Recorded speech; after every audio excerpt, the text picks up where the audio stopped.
hoy es que sea de consulta para el parcial que tienen mañana.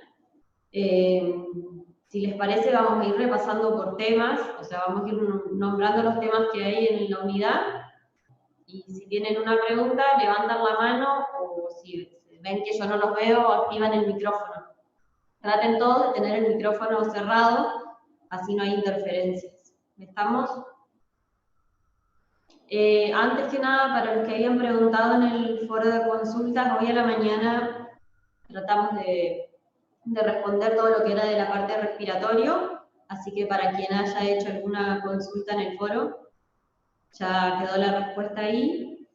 Y en una preguntaban sobre TEP, el tema de TEP no entra en esta era, va a ir en la era de cardio, tanto TEP como hipertensión pulmonar. Estamos. Bueno, arrancamos con la primera unidad. ¿Alguien tiene una pregunta de lo primero que se vio? De era síndrome respiratorio. ¿Alguna pregunta de eso? Bueno. De lo que era neumotórax, derrame pleural, hemóptisis, ¿quedó alguna duda? Bien, seguimos. De la parte de mediastino. No. Bueno, y después seguimos Doctora, con la... una pregunta. Sí. Amartoma dentro de mediastino, ¿es un tema que se puede llegar a evaluar? ¿Cómo dentro de mediastino? Porque está dentro de la clase de mediastino. Yo me estuve guiando más o menos por Rey, y está Sí. dentro de mediastino, está amartoma. Amartoma, más que nada, sabe lo que es y dónde se puede localizar. O sea, diagnóstico diferencial de qué puede ser. Por ejemplo, puede estar en una patología de mediastino, puede ser un diagnóstico diferencial de un nódulo pulmonar, en ese caso, pero como en sí, amartoma no lo vamos a abarcar como un tema Muchas específico. gracias. Bien. ¿Algo más de esos temas? No. De la parte de estudios complementarios, lo que es espirometría, PPD, prueba de LCO, ¿alguna consulta sobre eso?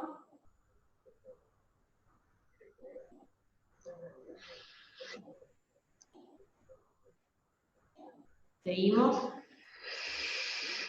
Bueno, vamos a patologías obstructivas. ¿Alguna pregunta sobre asma? Profe, Sí. ¿puede explicar la questão do DLCO, tipo, em relação às enfermedades de atelectase, pneumonia, intersticiales, tipo, explicar más sobre el examen? ¿Podrías responder la pregunta? ¿Cómo? Sí, podés responder la pregunta. Explicar mejor sobre el examen de DLCO, puede ser. Las enfermedades más frecuentes, más... ¿La prueba de LCO? Sí. La prueba de LCO se usa para evaluar la difusión de oxígeno en el parénquima. O sea que lo vas a usar cuando tenés una sospecha de una patología intersticial, sobre todo. Se usa más que nada para hacer diagnóstico de las EPI. Y la DLCO, como habíamos visto, por un lado, evalúa la difusión del alvéolo hacia el torrente sanguíneo. Es decir, que va a estar incluida la parte del intersticio del pulmón, la parte vascular, y por otro lado, lo que es el componente sanguíneo, que va a ser la hemoglobina que tenga el paciente. Es decir, que si el paciente tiene alguna alteración de engrosamiento del intersticio pulmonar o de todo lo que es el tejido pulmonar, por ejemplo, las enfermedades intersticiales, como en una fibrosis, esa difusión se va a alterar. Entonces la prueba de LCO va a estar disminuida. Otra chance de que tengas de que la prueba de LSO esté disminuida es que el componente vascular esté alterado, ¿sí? Ya sea por una cuestión vascular, por ejemplo, que el paciente tenga un TEP, entonces no circule, no haya torrente sanguíneo de ese lado, o que el paciente tenga una hemoglobina muy baja, con lo cual también te va a dar baja la DLCO. E ela vai dar só barra, não pode aumentar, não? ¿Cómo? Não pode ser que aumente alguma enfermidade, la DLCO? Não? No te entendí, perdón. La DLCO só vai dar alterada, tipo, ela vai descender, não vai aumentar. No, sí puede dar normal. O sea, la DLCO tiene un valor normal, así como tiene la espirometría, según la edad, el sexo y demás del paciente, tiene un valor normal, un rango normal. Puede dar disminuida, puede dar normal, o puede dar aumentada. Si aumentada va a ser todo al revés. Si te va a dar baja cuando tenga anemia, si el paciente tiene muchos glóbulos rojos, te va a dar alta. Si, por ejemplo, tuviese una hemorragia pulmonar, con lo cual vas a tener mucho más componente sanguíneo, o sea, más componente de la parte vascular, también te va a dar alta. Profe, Graças. la DLCO no es específica entonces de PIC, sino para descartar obstructiva más. No, al revés. La DLCO se usa para restrictivos. Cuando yo tengo un patrón restrictivo, en la espirometría puede dar obstructiva o puede dar sugestivo de restricción. Cuando tengo una patología que es sugestiva de restricción, tengo que confirmar si la restricción es porque el parénquima está endurecido, que serían las de PIC, o si todo el componente muscular y de la caja torácica no se movilizan y por eso el pulmón queda como rígido. Entonces, para diferenciar eso, una de las pruebas que puedo utilizar es la DLCO, que iba a evaluar la parte de difusión. ¿Se entiende? Por ejemplo, un paciente que tenga una enfermedad intersticial que tiene fibrosis pulmonar, su DLCO va a estar disminuida porque el intersticio va a estar alterado y le va a costar difundir. Ahora, un paciente que tiene una patología neuromuscular, por ejemplo, que tiene una miastenia gravis, ya en un grado avanzado, su espirometría también va a dar restrictiva, o sea, su capacidad pulmonar total también va a estar disminuida, es decir, que su pulmón no se va a expandir al máximo en una inspiración, ni se va después a colapsar, digamos, por así decirlo. O sea, la movilidad del pulmón también va a estar restringida, pero no por el componente intersticial del pulmón, sino por todo lo que es la caja del tórax, o sea, los músculos y el componente neurológico.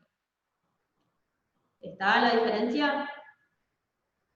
Entonces, tener una espirometría que me dé sugestivo de restricción, y para saber si es componente intersticial la patología, tengo que hacer la prueba de DLCO. Si la prueba de DLCO da disminuida, ahí se confirma el patrón restrictivo. Si la prueba de DLCO me dio normal y la espirometría me da sugestivo de restricción, tengo que buscar una patología que no sea del intersticio, sino que sea del componente neuromuscular. Profe, y si yo tengo una patología neuromuscular y encima tengo anemia también o un TEP masivo? Bueno, a ver, si la DLCO, uno de los datos que tiene que completarse, además del nombre, la edad, la talla y todo eso, es la hemoglobina. O sea, el paciente tiene que ir con un laboratorio reciente donde informe el porcentaje de hemoglobina, porque la DLCO se ajusta a la hemoglobina del paciente. Eso es una cosa. La otra, si tenemos un TEP masivo, nadie va a hacer una DLCO con un TEP masivo. Sería una causa hipotética de que la DLCO de baja. ¿Vamos? Profe, acá preguntan en el chat, ¿qué diferencia hay entre derrame pleural hemático y hemotórax? Y hemotórax, a ver.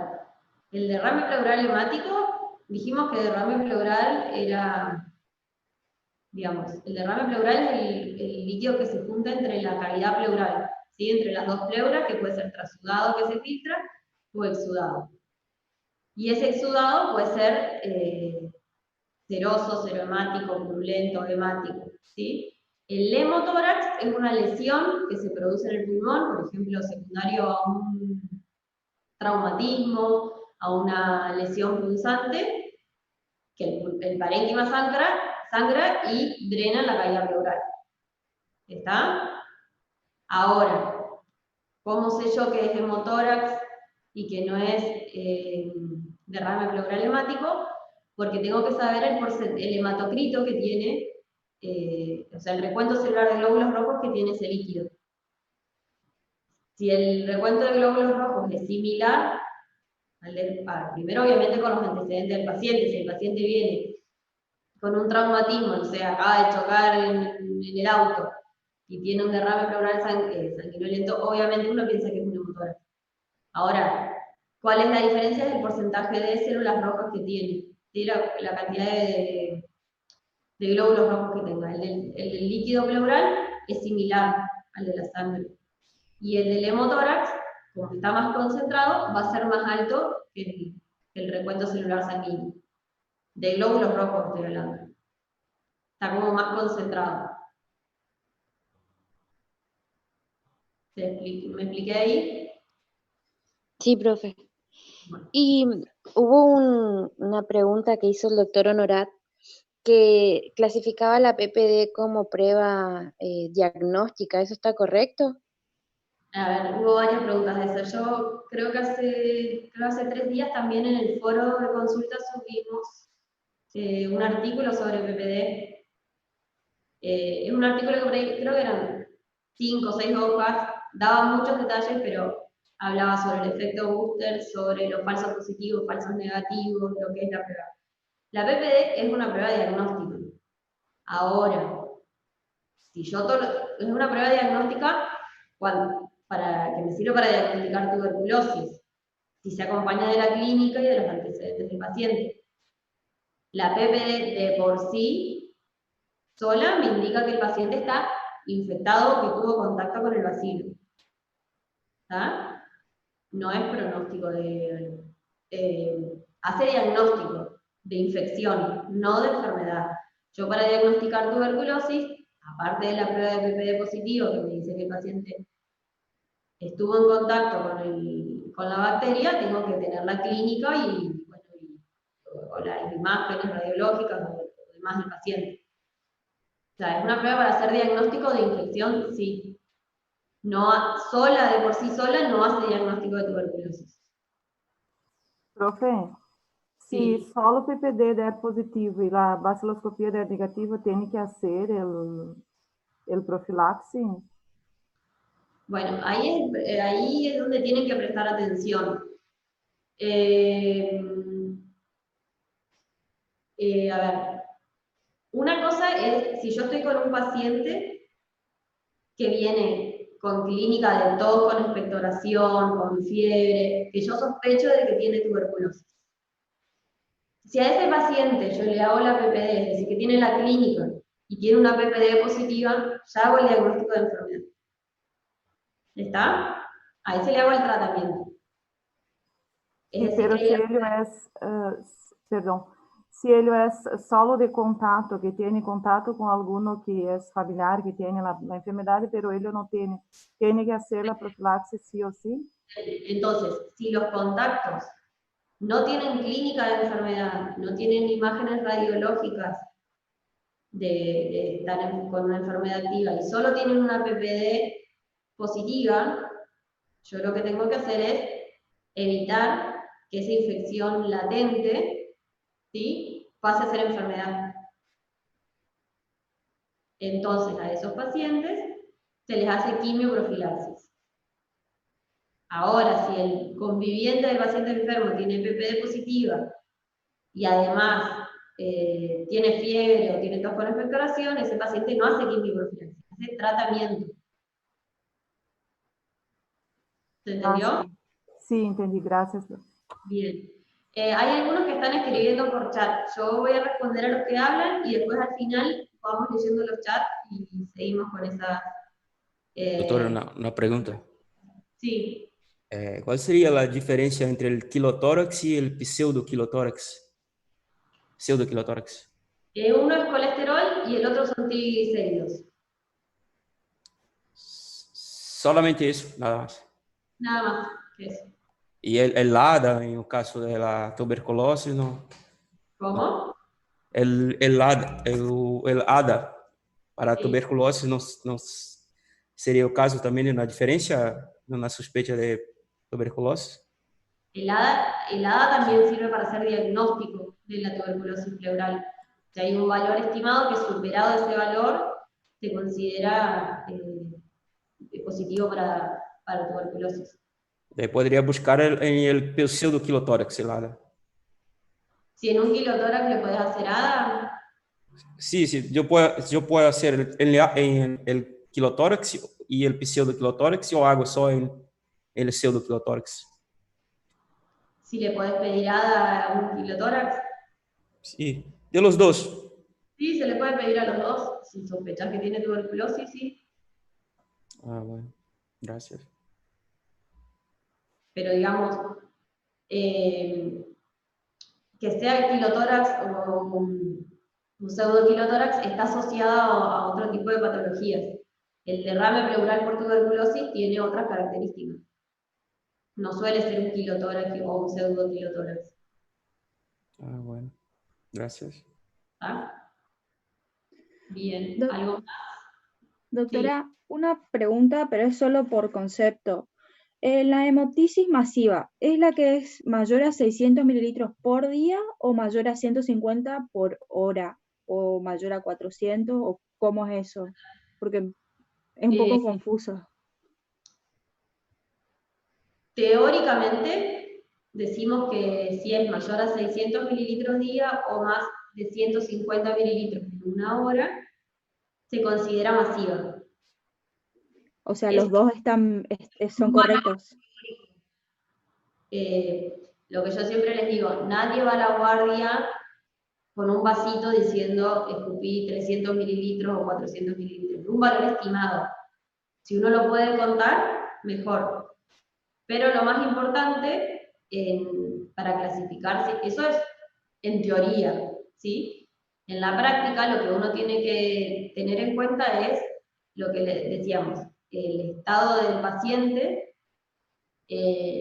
la velocidad, o sea, la velocidad con que se produzca ese hemoptisis. No es lo mismo tener una hemoptisis de 300 mililitros en una hora que tenerla en un día. Entonces, tengo que evaluar la velocidad, el volumen y las condiciones clínicas del paciente. No es lo mismo que un viejito de 90 años que tiene dificultad para toser tenga una hemoptisis de 100 mililitros a que un chico joven tenga una hemoptisis de 100 mililitros. Supuestamente no es masiva para el concepto teórico, pero en un paciente de 90 años, que efectore 100 mililitros en una hora sí puede ser grave. O sea, porque la hemoptisis masiva, ¿cuál es el problema? Que se puede aspirar y se puede morir. Entonces, tengo que tener en cuenta, aparte de la velocidad y el volumen, también la condición clínica del paciente. Una cosa es como la definición teórica y otra es lo que vemos en la práctica. No es que alguien va a negar la terapia porque no expectoró más de 600 mililitros, entonces no puede entrar a terapia. Eso es como un concepto teórico. ¿Está? Sí, gracias. Bien. ¿Algo más? De PPD, pirometría, DLCO. Nada. Pasamos a otro tema. Voy a leer las preguntas a ver si hay algo que me... Doctora, una preguntita antes. El valor de ADA, o sea, diferentes bibliografías te dicen, se considera como alterado entre 47 a 60 para el diagnóstico de tuberculosis, digo. O algunos dicen... A ver, no es un valor determinado. Más o menos se estipula que arriba de 47, 50 sería positivo para hacer diagnóstico de tuberculosis. ¿Sí? No hay un valor fijo, se estima que es más arriba de 47. Bueno, gracias.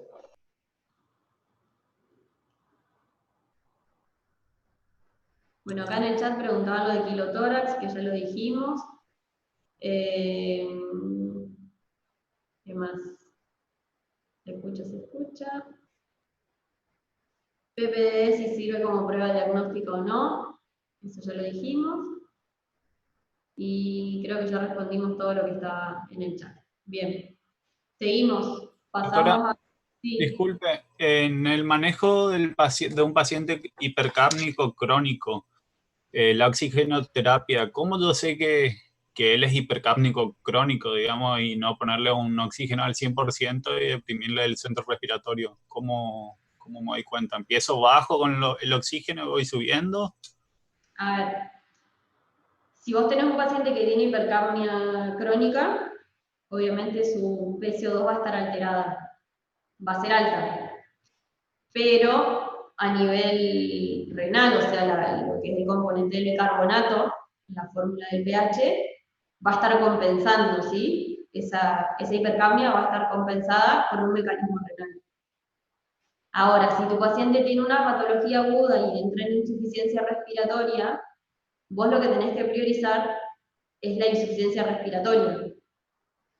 Entonces, lo que tenés que hacer es sacar la insuficiencia, le vas a dar oxígeno. Tal vez no le vas a dar dando oxígeno como le darías a cualquiera, pero le das el oxígeno necesario para salir de la insuficiencia respiratoria.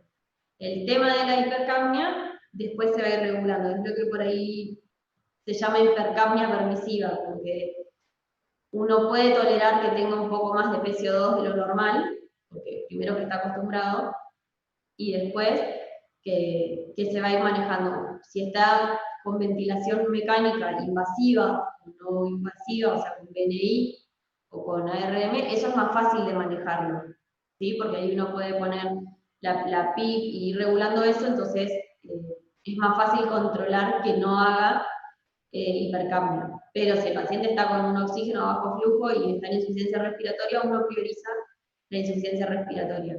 Y esto lo va siguiendo con la gasometría, con el estado ácido-base.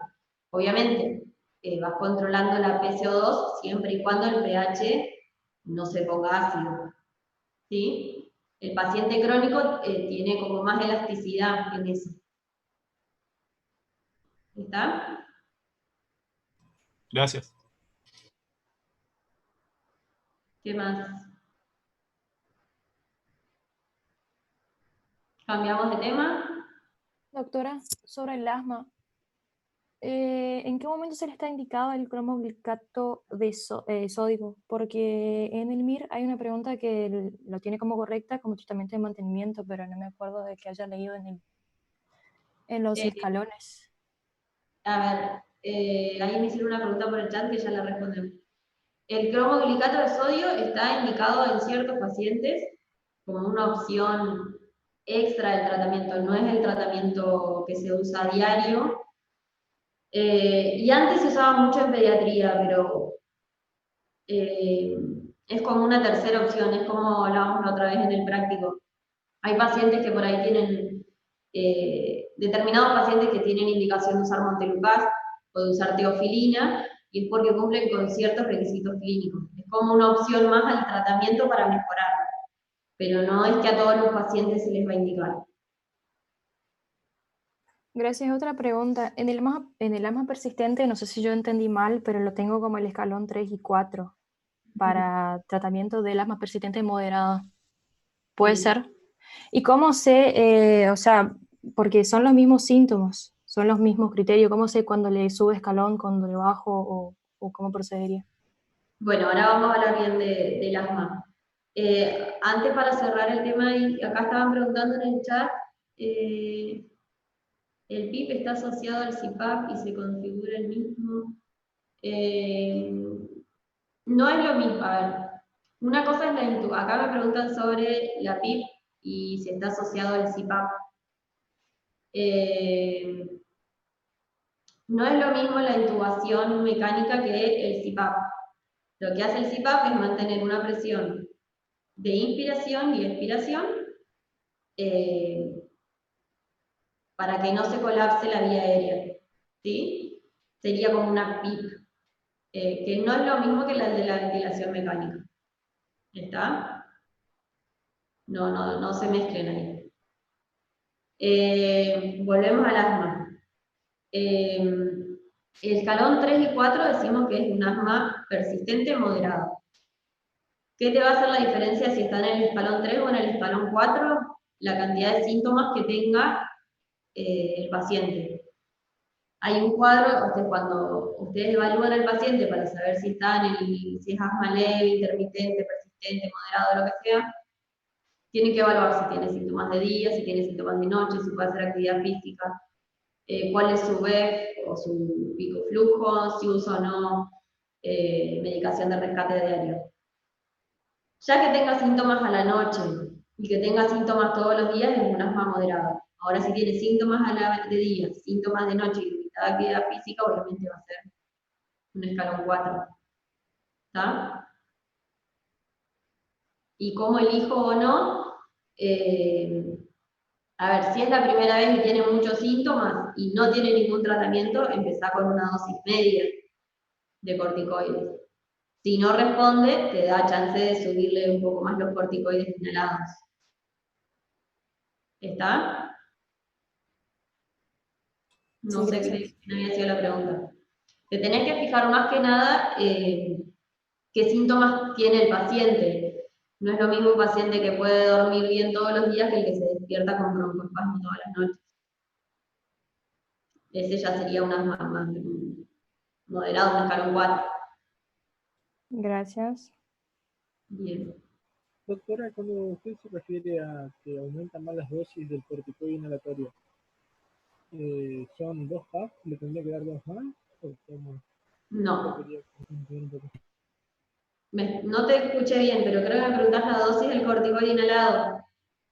Sí, sería cuando es normal, o sea, usa de rescate unas 2 dosis, por ejemplo, cuando hay que aumentarle la cantidad de demanda necesaria. ¿Qué sería? ¿2 PAF más? ¿3? Eso quería saber. ¿Me estás preguntando el corticoide como rescate? La misma dosis que usa durante su medicación diaria. Si un paciente usa 200 de budesonide más formoterol, su rescate lo va a hacer lo mismo, con 200 de budesonide y formoterol. Ahora, si es un paciente que tiene un asma intermitente, que nunca usa medicación, salvo cuando tiene síntomas, es una dosis baja de corticoide.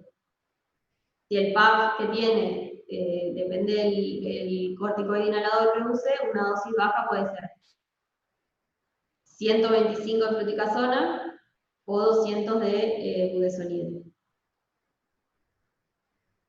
¿Ah? Ok, está, gracias. Bueno. ¿Algo más de asma? Doctora, en una exasperación asmática, me llega el paciente a la guardia, ¿siempre le voy a hacer una espirometría para evaluar la severidad? Por más que tenga signos y síntomas de un asma muy severa. A ver,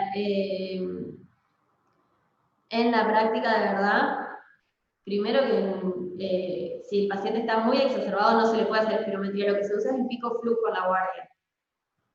¿Ah? Que es lo más fácil. La espirometría, acuérdense que tiene que tener un montón de criterios para que sea aceptable. Si el paciente no puede respirar menos, va a poder hacer la espirometría. Entonces lo que le hago al pico flujo, la prueba de pico flujo, el paciente tiene que respirar hondo y soplar 1 segundo en una pipeta. O sea, 1 segundo sopla nomás. Ahí va a dar un valor que lo cotejamos con una tabla según la edad, la talla y el sexo del paciente y nos dice si es del 50%, si es del 20%, si es del 80%. Eso es lo que se hace en la guardia. No se hace espirometría. Muchas gracias. ¿Ah? Si el paciente está estable y estás en un lugar que tengan un espirómetro en la guardia, hacer la espirometría, pero no existe un espirómetro en una guardia. Típico flujo. Bien. ¿Algo más de asma? Doctora, en el chat le preguntó a una compañera cuál es el tratamiento de rescate para los escalones 3 a 4 y 5. Bien. El tratamiento de rescate es... el tratamiento de rescate para los escalones 3, 4 y 5 es un PAF más, o sea, un extra de su dosis habitual. Es decir, si tienen una dosis de fluticasona y salmeterol cada 12 horas, su rescate va a ser la misma dosis en el momento que lo necesite. ¿Sí? Si el paciente solo usa corticoide inhalado, o sea, si es un asma leve, y usa, por ejemplo, solo el corticoide inhalado cada 12 horas o una vez al día, su rescate lo tiene que hacer con una dosis del corticoide inhalado más los 2 puffs de salbutamol. ¿Se explicó?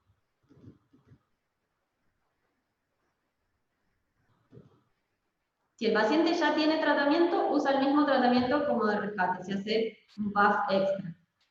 Si solo usa corticoide inhalado sin combinarlo con un broncodilatador, usa el salbutamol más su corticoide inhalado. Y si es un paciente que no tiene tratamiento, que tiene un asma muy esporádica, que es muy intermitente, lo ideal sería que use el salbutamol, que es lo que usa para rescate, y que se haga una dosis de corticoide inhalado. Profe, la cantidad de puff que se realiza en el día dependería, digamos, de la concentración o de cuándo terminaría la acción del corticoide inhalado, ¿no? O sea, por ejemplo, se puede hacer una vez al día o 2 veces al día el puff con corticoide inhalado más el beta 2 de larga acción, digamos. Bien, depende de lo que necesite el paciente. Fíjense que la dosis baja, media y alta de corticoides inhalados hay. ¿Sí? Depende si es budesonide o si es fluticasona, puede ser 200, 400, 800 de budesonide, y si fuese fluticasona, 125, 250 o 500. Eso es lo que necesita en el día el paciente. Hay PAF que vienen ya con la dosis lista para repetirla a las 12 horas, y hay PAF que tienen una vida media de 24 horas, o sea que se hace un solo PAF en el día y con eso es suficiente. O sea, el número de PAF depende del envase que use y de la concentración que traiga. Lo que uno tiene que saber es qué dosis de corticoide tiene que recibir el paciente, si es una dosis media, si es una dosis alta o una dosis baja. Después uno elige la presentación del corticoide. O sea, eso dependería de la concentración de la droga que ya trae el envase. Si hace 1, 2, 3 PAP en un momento. Si mi paciente necesita una dosis media de corticoide inhalado y mi PAF tiene 200 de budesonide, no le va a alcanzar si se hace un solo PAF. O sea, si su dosis es de 400 porque necesita una dosis media, se va a tener que hacer 2 PAF a la mañana y 2 PAF a la tarde. Si tu paciente necesita una dosis alta de corticoide inhalado y el PAF, cada disparo trae 200, se va a tener que hacer más disparos. ¿Sí? Ahora, hay presentaciones que vienen ya con los 400 o con la dosis media, alta o baja. Eso lo indica uno puede indicar fluticasona de 125 combinado con formoterol o fluticasona de 500 combinado con formoterol. Eso es el modo de presentación de la droga. Muchas gracias. Doctor, una pregunta. Si el paciente por ejemplo, en el escalón 3 o 4 está siendo tratado con un corticoide inhalatorio o, por ejemplo, salmeterol, pero dice que el de rescate es corticoides más formoterol. El salmeterol no es corticoide, es broncodilatador. Perdón. Corticoide inhalatorio, por eso. Pero bueno, la onda es que lo que digo es que la idea es ¿le tengo que cambiar? No. ¿O le puedo dar? La idea es que use lo que usa él. El tema de indicar formoterol para el rescate es porque tiene un mecanismo de acción más rápido que el salmeterol. Por eso también está indicado para el rescate. Pero si tu paciente usa salmeterol y no formoterol combinado, no se va a comprar otro PAF para hacer los rescates. Usa lo que tiene. Lo ideal sería que lo haga con formoterol por el alivio más rápido que le va a dar. Claro, ¿y el corticoide inhalatorio también tendría que coincidir o no importa eso? No, o sea, si tu paciente usa budesonide formoterol, el rescate genial se lo hace con budesonide formoterol. Ahora, si tu paciente usa fluticasona salmeterol, que sería la otra opción, y tiene una crisis, se puede hacer un PAF extra con la fluticasona y el salmeterol. El tema es que el alivio de la crisis no va a ser tan rápido como si se lo hiciera con el formoterol. Ah, perfecto. Entonces, a este paciente lo que le podés decir es que use el PAF de salbutamol para salir de la emergencia rápido, para aliviar sus síntomas, y que después se haga su dosis extra con la misma medicación que use. Porque lo importante es agregarle un poco de corticoide a esa crisis.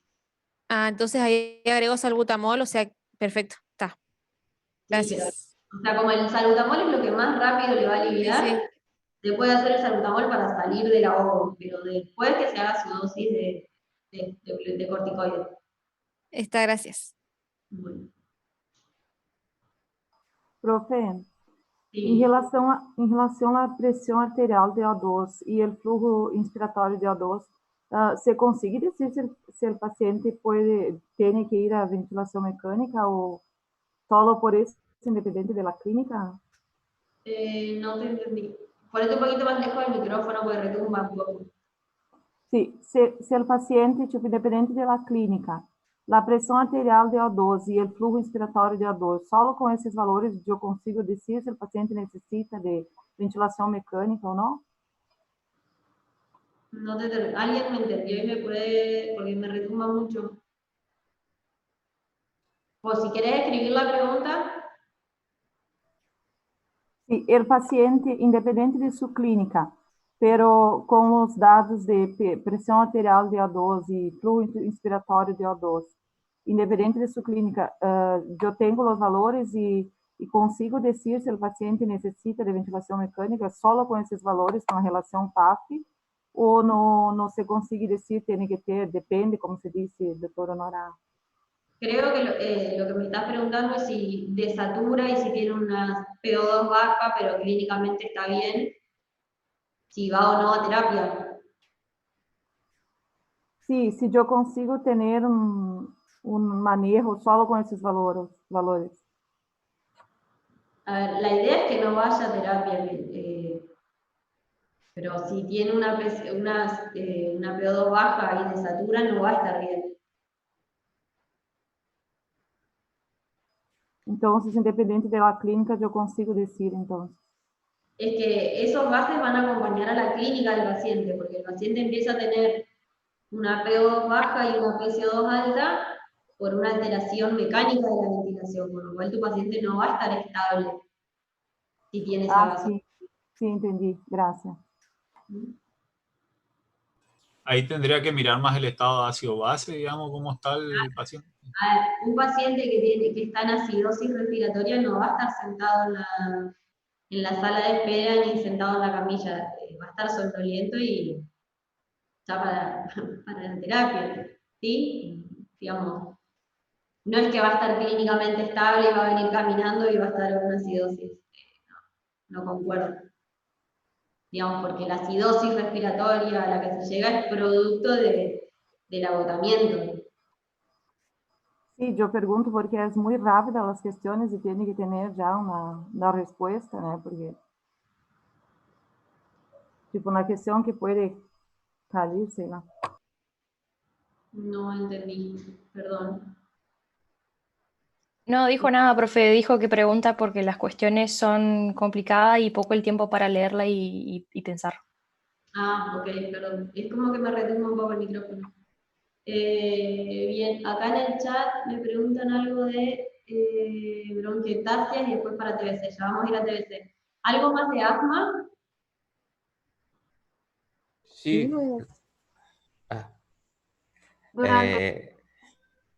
Hay un montón. Algo más porque no tenemos mucho tiempo. Durante una crisis, una exacerbación, ¿hay algún límite para el uso del salbutamol, digamos? No, a ver, lo tenés que dar cada 20 minutos por 1 hora y se puede repetir. Claro, pero por dosis. Porque, por ejemplo, leí que en adultos es una dosis y en niños es otra. ¿Hay mucha diferencia en ese sentido? La dosis son 20 gotas, es 1 gota por kilo, y si el paciente pesa más de 20 kilos, o sea, cualquier adulto, son 20 gotas como máximo. Y se puede, como tiene una vida media corta, vos podés hacer una serie rápida, o sea, podés darle 20 minutos y 20 minutos, esperás 1 hora y podés repetir, porque tiene una vida media corta. Tampoco podés tener todo el día al paciente con salbutamol porque ya, digamos, la taquicardia que le da, el trastorno del potasio y demás. Claro, entonces como que evalúo 1 hora si mejora o no con eso. Vos le haces, cuando llega la guardia, los 3 ciclos de nebulizaciones que se hacen cada 20 minutos, esperás 1 hora, podés repetir otra vez los 3 ciclos y ahí reevaluás al paciente. Y ahí decidís, a ver, lo ideal es que el paciente haga un pico flujo antes de empezar todo el tratamiento, le haces los 2 ciclos de nebulizaciones, lo volvés a evaluar y se le vuelve a hacer el pico flujo. Si aumentó el pico flujo o está igual, perfecto, tu paciente mejoró. Lo que tenés que tratar es que no baje su pico flujo. O que no empeore su clínica, su mecánica ventilatoria, su saturación. Doctora, ¿cuánto tendría que mejorar el pico flujo? ¿En qué porcentaje para saber que el paciente está estable? A ver, que suba su pico flujo, que suba su medición del ingreso. Lo ideal sería que tenga más del 60%. Pero si tu paciente viene con el 40% y mejora, y ahora sopla 55%, no quiere decir que está mal y que lo va a mandar a terapia. Mejoró, lo tenés un rato en la guardia, lo seguís evaluando y puede hacer un tratamiento ambulatorio. Ahora, si vos le haces la nebulización y sigue soplando 40%, o al revés, empeora porque se está fatigando, ese paciente se queda y pasa a cuidados mayores. ¿Está? Sí, doctora, gracias. Bueno, voy a responder lo que me preguntaron acá en el chat. Algo de bronquiectasias. Perdón que se me fue.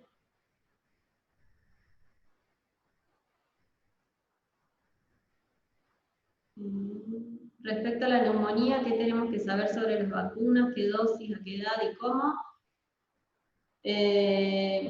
De neumonía sepan lo que es la vacuna de neumococo, que hay 2, cuáles son las indicaciones de aplicar y cuál es el periodo en el que deberían aplicarla.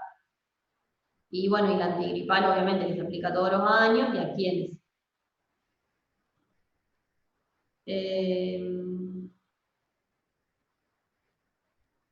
¿Cuál es el tratamiento para escalones 3-5? Bronquiectasias. Aparte de la clínica, tenemos que saber la puntuación de Valia o sobre el diámetro de la dilatación. A ver, para hacer diagnóstico de bronquiectasia, el paciente, usted tiene que tener la clínica del paciente, de la broncorrea, de la tos crónica, puede o no estar asociado a pérdida de peso, o sea, si es secundario a algo de base, o si es una si es secundario a una patología de base, o si es una secuela, una enfermedad. Lo que ustedes tengan la clínica de tos con expectoración crónica, en broncorrea, y hacen una tomografía y tienen bronquiectasia, ya está el diagnóstico. No hace falta que anden midiendo todo. Sepan que para hacer diagnóstico de bronquiectasia la tomografía tiene que cumplir ciertos criterios. Pero nadie va a decir si mide 1.8, eso. Sepan que hay criterios, que hay criterios mayores, que son los más importantes, y después hay otros criterios menores. Después me preguntan en tuberculosis.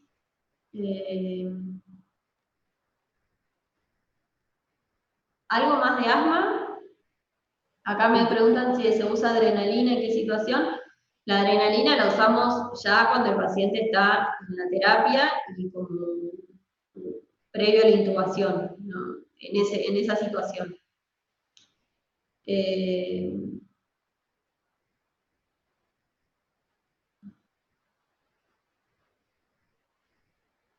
Acá me preguntan si el paciente con asma grave va a ventilación mecánica invasiva o lo puedo enviar a no invasiva. Sí, se puede hacer ventilación no invasiva si cumple criterios.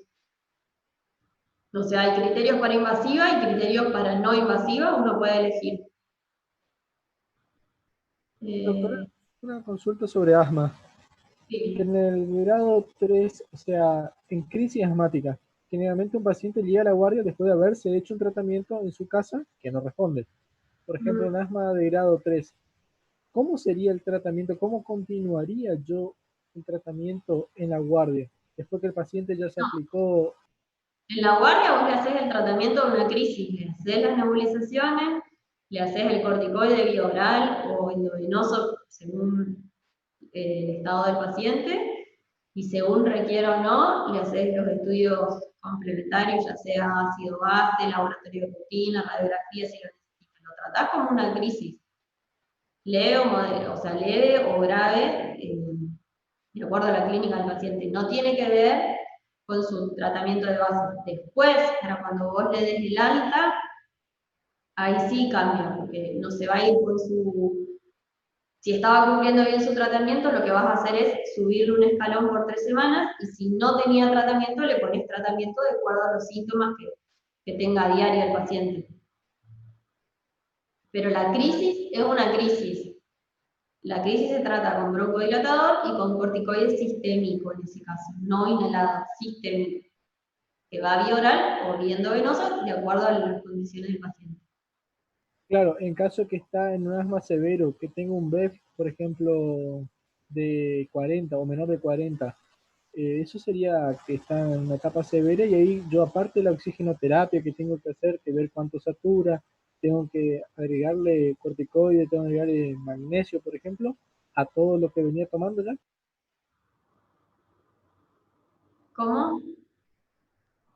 Por ejemplo, llega un paciente en la guardia y yo le hago una estratificación y tiene, por ejemplo, asma severo, ¿no? En una crisis severa está, porque tiene un BF1 menor de 40, tiene una saturación de oxígeno de 90, 92 más o menos. Yo tengo que agregarle magnesio, aparte del corticoide oral o vía endovenoso, en este caso. El magnesio dijimos que se usa para los Sí, pacientes. hace una regulation para sacar vaginal. Un BEP bajo en la crisis, no en su habitual. O sea, si alguien va y hace un pico, con una crisis asmática y tiene un pico flujo, que es menor al 30% de lo que le corresponde, ese paciente tiene indicación de recibir magnesio. Pero no porque tenga el 30%. Vos le vas a hacer los dos ciclos de nebulizaciones, y en la reevaluación, si no mejoró, o sea, si le volvés a hacer el pico flujo y después de los 2 ciclos de nebulizaciones no mejoró y tiene menos del 30%, le podés hacer magnesio endovenoso.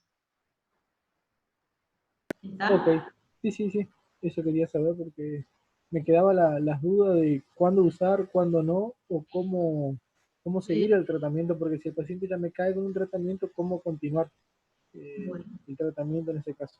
Gracias, doctor. Listo. Bien. Después me preguntaban acá algo de tuberculosis.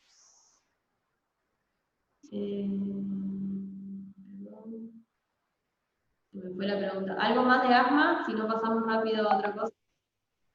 Profe, tengo una consulta de EPOC. Sí.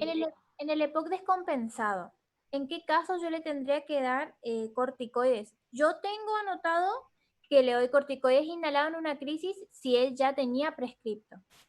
Y le doy glucocorticoides sistémicos si no tengo una mejoría en 48 horas. No sé si eso está bien.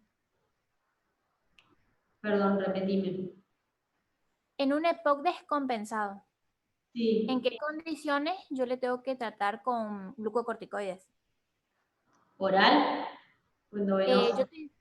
Claro, yo tengo que le doy vía inhalatoria si el paciente ya tiene prescripto.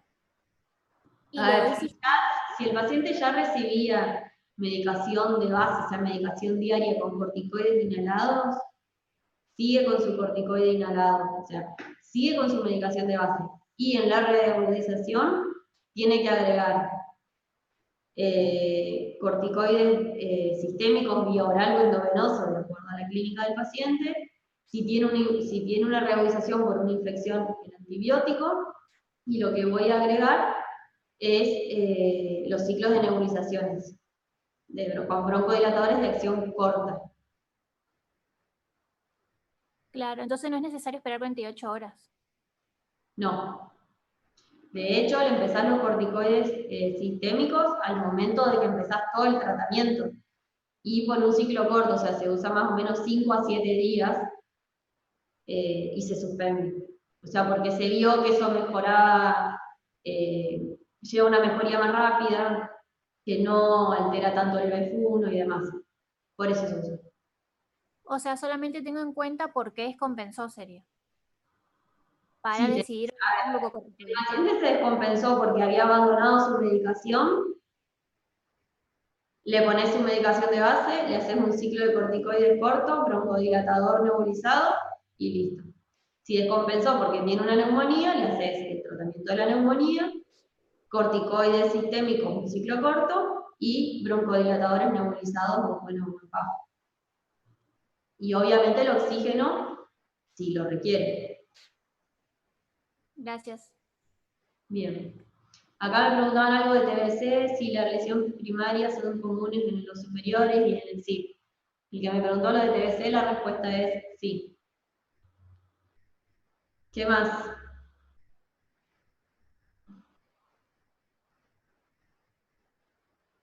Tenemos supuestamente 1 hora, así que ya se va a terminar, pero hasta que nos corten.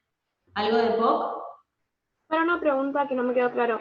Entonces, si tiene una agudización un paciente con EPOC que no estaba tratado, o sea, era del estadio A, por ejemplo, que no estaba tratado con corticoides anteriormente, ¿ahí tratamos con corticoides inhalatorios, no sistémicos?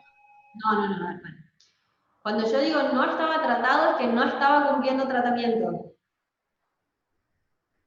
Si el paciente estaba cumpliendo tratamiento y tiene una exacerbación, todas las exacerbaciones se tratan con broncodilatadores de acción corta nebulizados o el PAP, corticoides sistémicos, endovenosos o vía oral, y aporte de oxígeno según lo que necesite.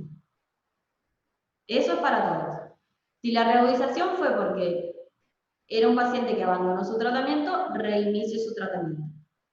Si la exacerbación fue porque era un paciente que nunca hizo tratamiento y de repente tuvo una exacerbación y empeoró su clínica, le inició el tratamiento. Y si fue una exacerbación porque tiene una neumonía o una bronquitis agregada, le agregó el antibiótico. ¿Está? Sí, doctora, gracias. El corticoide inhalado se usa como tratamiento diario. No va a tener un cambio clínico significativo en el momento agudo.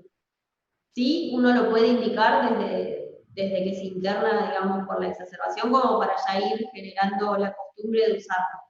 Pero no va a generar una mejoría clínica que uno pueda decir, se lo doy ahora o se lo doy después. Eso es lo mismo, lo que ahí va a cambiar es el corticoide sistémico. Doctora, tengo otra pregunta que es ya del formato del examen, porque nosotros el sábado pasado tuvimos como una prueba de examen que fue hecha por terapéutica y no teníamos la opción de volver para atrás una vez que marcábamos una respuesta. Quiero saber si eso va a ser... De eso no, nada. Pueden preguntar en el foro ahora, antes de que sea el examen. Dirijan la pregunta o a la doctora Sosa o al doctor Miguel, que son los encargados de la cátedra. Vale, gracias. Esa parte de logística no sé. Bueno, asma está, algo de POC.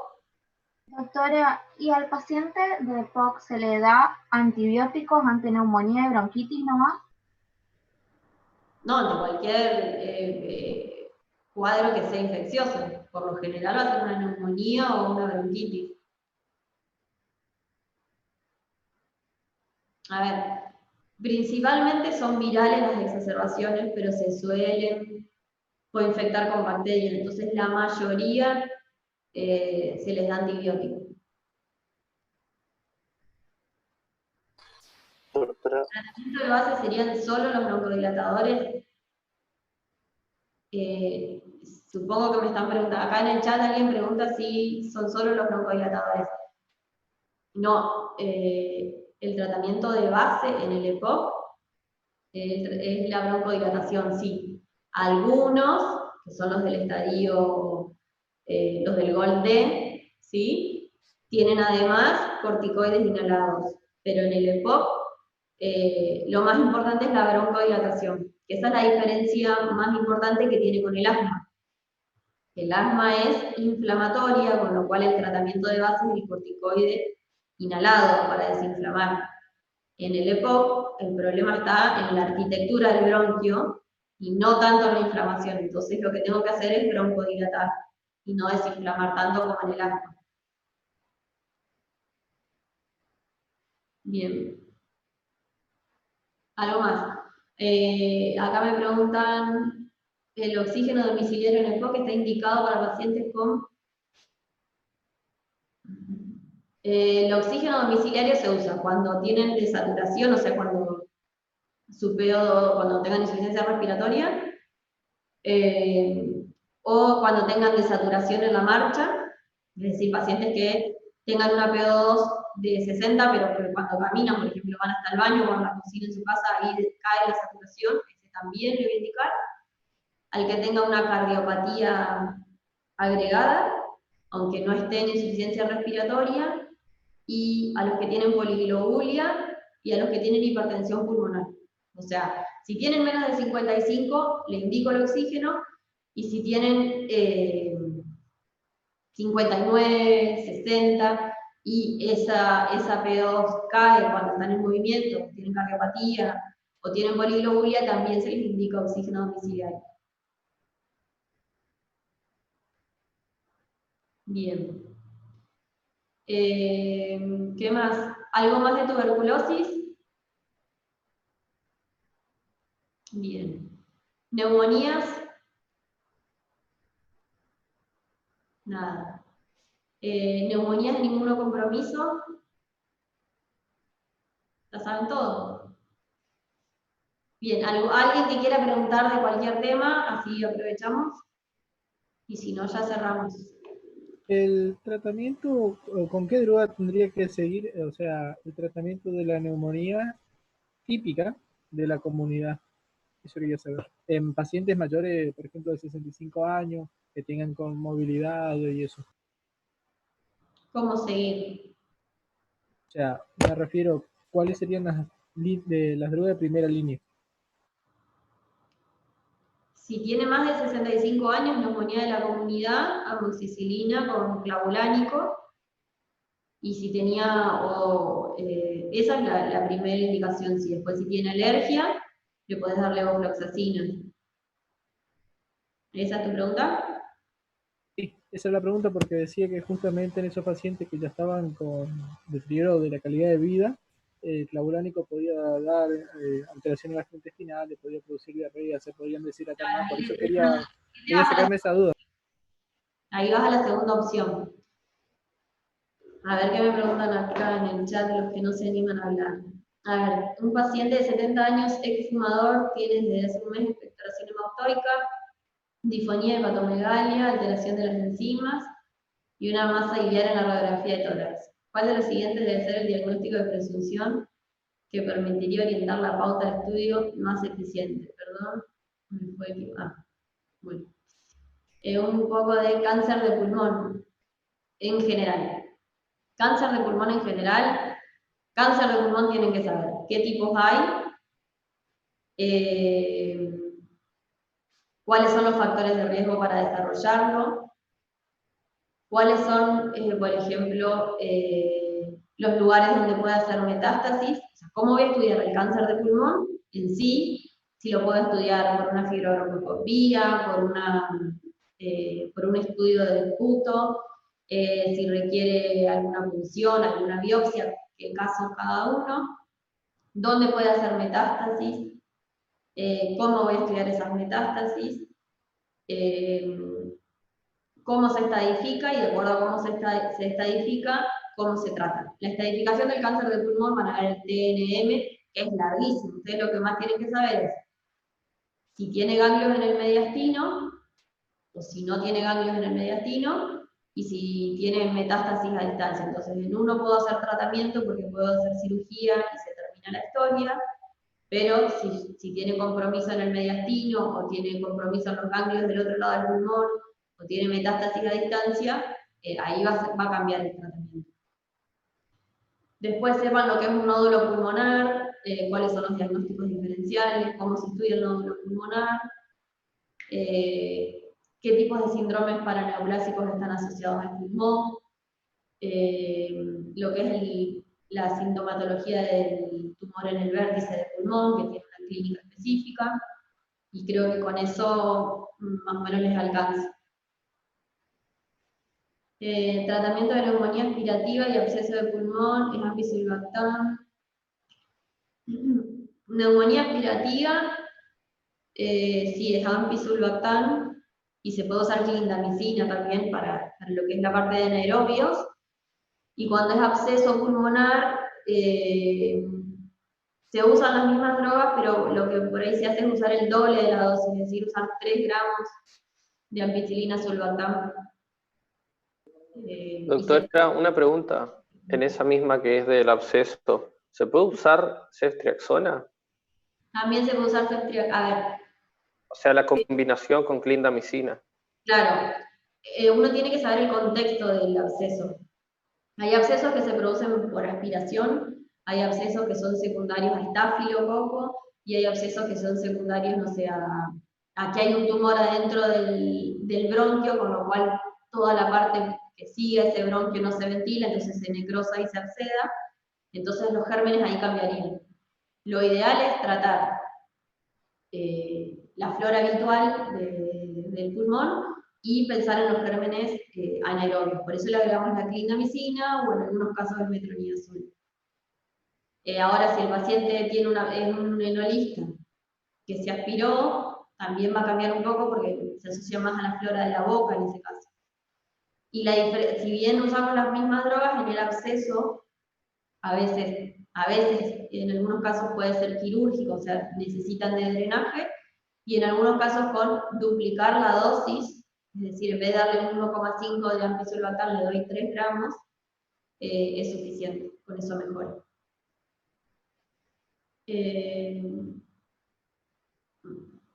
Acá me preguntan de EPOC, si es correcto decir que el aumento de la resistencia de las vías aéreas del EPOC mejora con los broncodilatadores. Con los broncodilatadores disminuye la resistencia en el EPOC. O sea, si yo broncodilato, aumento el diámetro, con lo cual disminuye la resistencia. En eosinofilias me preguntan qué tienen que saber de eosinofilias. A ver, de eosinofilias pulmonares, lo que tienen que saber es cómo clasificamos, es decir, qué tengo que tener, eosinófilos altos en sangre, que tengo que obtener eosinófilos en el material, ya sea en el líquido pleural, en una biopsia, y que hay diferentes tipos de eosinofilias. Hay eosinofilias agudas, que tienen un comportamiento con una insuficiencia respiratoria aguda, eosinofilias crónicas, que están asociadas a una clínica típica, el paciente pierde peso, que las radiopacidades van migrando. Después hay eosinofilias que se asocian a fármacos, que tienen una clínica específica, eosinofilias que se asocian a parásitos, que van a tener la clínica de la parasitosis.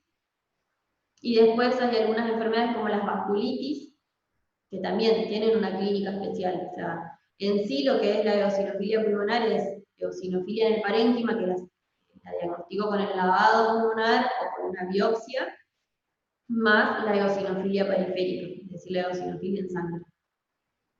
Sepan las diferencias más importantes de cada uno.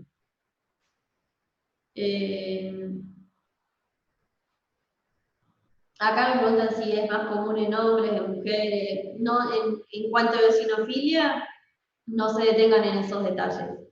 Es más importante que sepan la forma de presentación clínica y de imágenes para diferenciar cada uno. Bien. ¿Algo más? Doctora, otra pregunta. Cuando nosotros tenemos, o sea, estamos cursando una tuberculosis, cuando el material ese reblandecido que se forma o sea, en el pulmón toma contacto con el bronquio y ¿se expulsa como una hemoptisis? ¿O también se puede considerar como una vómica o algo? Y las dos cosas pueden ser. La vómica es la expulsión total del contenido. ¿Sí? Vos tenés un granuloma que está pegado al bronquio y ese granuloma rompe el bronquio, entonces largás todo el contenido de la cavidad, es una vómica. Sí, la cavidad quedó vacía. Ahora, si vos tenés un granuloma que está en contacto con el bronquio y lo va erosionando y va haciendo que sangre de a poco y se manifiesta como hemoptisis, o sea, con expectoración de sangre, es hemoptisis. Pueden tener las dos presentaciones. Bueno, gracias.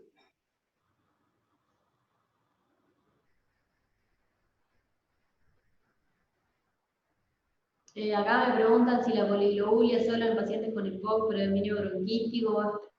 Puede haber en los dos, es más frecuente en los bronquíticos. Lo de poliglobulia, para quien preguntó en el chat. Bien. ¿Alguna pregunta más? Y si no, ya vamos cerrando.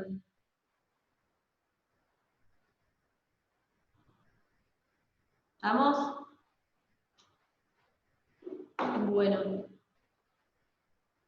¿Alguna duda? Y si no, ya terminamos la clase.